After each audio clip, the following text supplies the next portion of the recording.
The reading from the seventh week of the year is from Sirach, the first reading.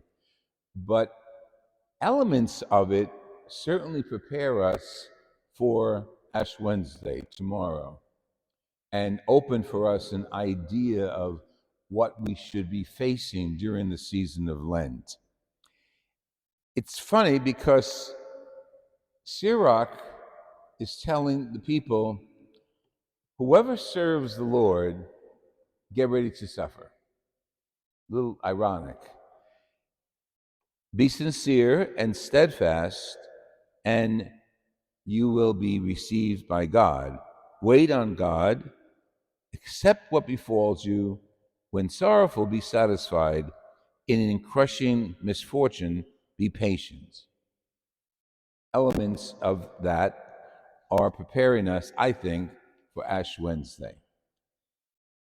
Sometimes we go through the ritual of Ash Wednesday, and you know the church's teaching on fasting is if you're 50 or over or 60 or over, I don't know the technical number, you don't have to fast for health reasons.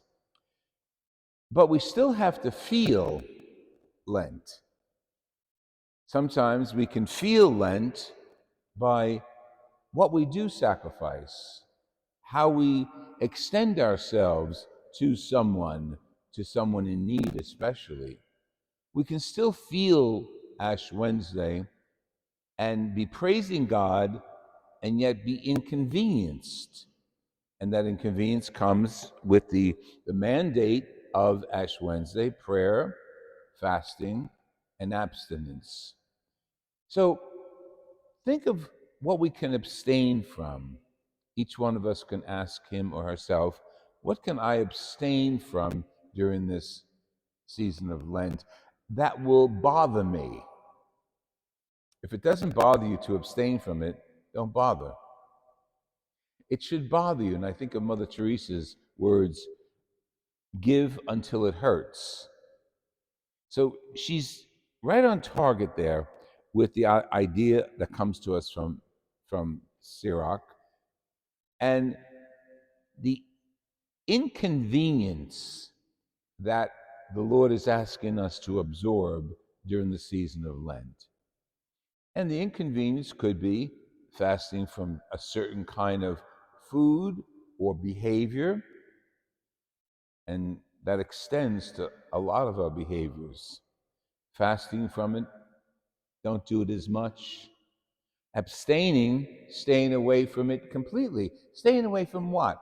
Abstaining from gossip, abstaining from talking about people, abstaining from judgment. See, there are so many areas of our lives that could be affected by the season of Lent. And while we're abstaining, and it's inconvenient, and while we're fasting, and it bothers us, and while we're giving to the poor, that can aggravate us, we're giving glory to God. And I think that's what Sirach catches. The fact that if you really want to be one with God during the season of Lent, you should feel it. You should experience it. Now, prayer, of course, prayer, fasting is one of our great mechanisms, behaviors that bring us closer to God.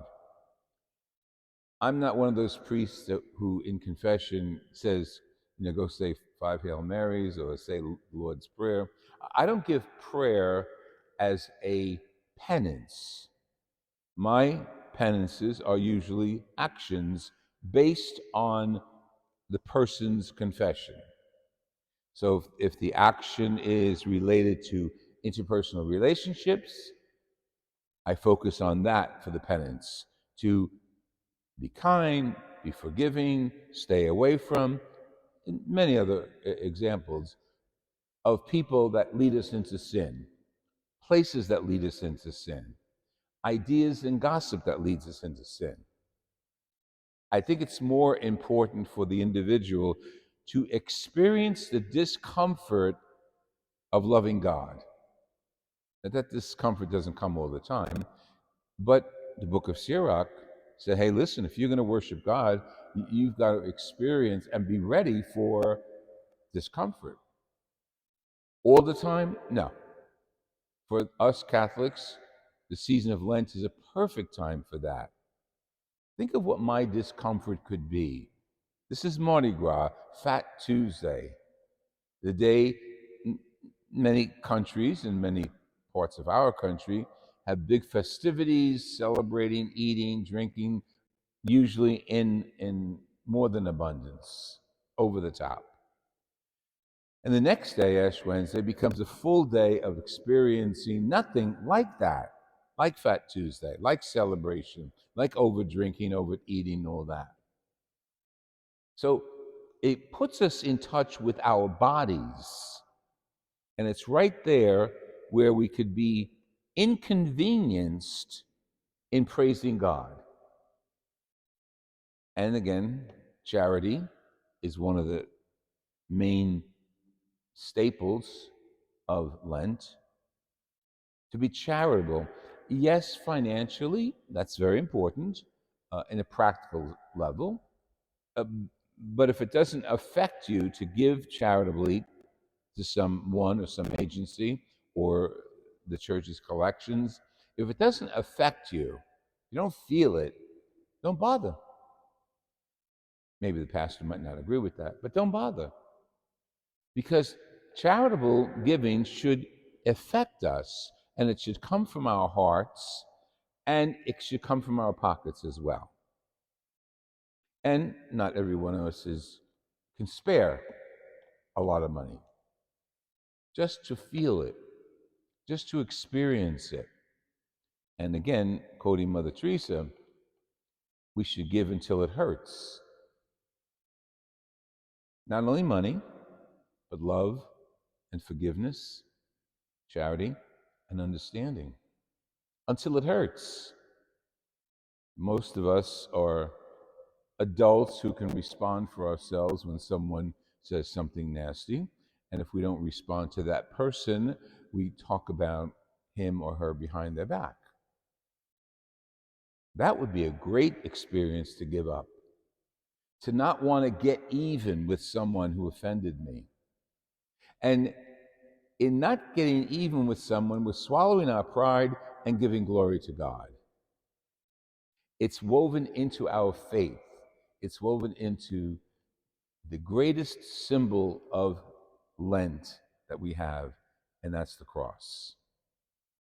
If it inconveniences me, imagine what the thorns did to the head of Jesus. If it bothers me, imagine what the stripes and the whipping and the scourging did to Jesus. If it bothers me and really I don't like it, imagine Jesus meeting his mother on the way to Calvary and not being able to communicate with her, or Mary with him. You see how that gives glory to God?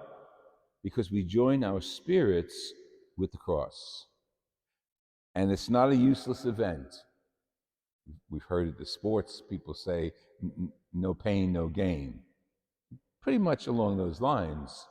And for us, it doesn't end with suffering. It doesn't end with giving up. It doesn't end with abstaining. It ends with the resurrection, the fulfillment and the direction of the whole season of Lent goes to the resurrection. Why? Because the resurrected Lord is with us now. The resurrected Lord reads our hearts, knows each one of us. So as we take these next 40 days for granted, we're missing out.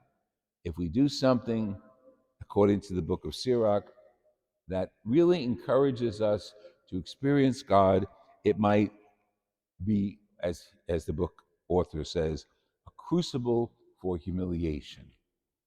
And while we're being humiliated, being inconvenienced during Lent, we're giving glory to God. And that's why we're here, to thank him for what he has done and continues to do for us, and giving him glory as we forgive, as we understand, as we are charitable to one another.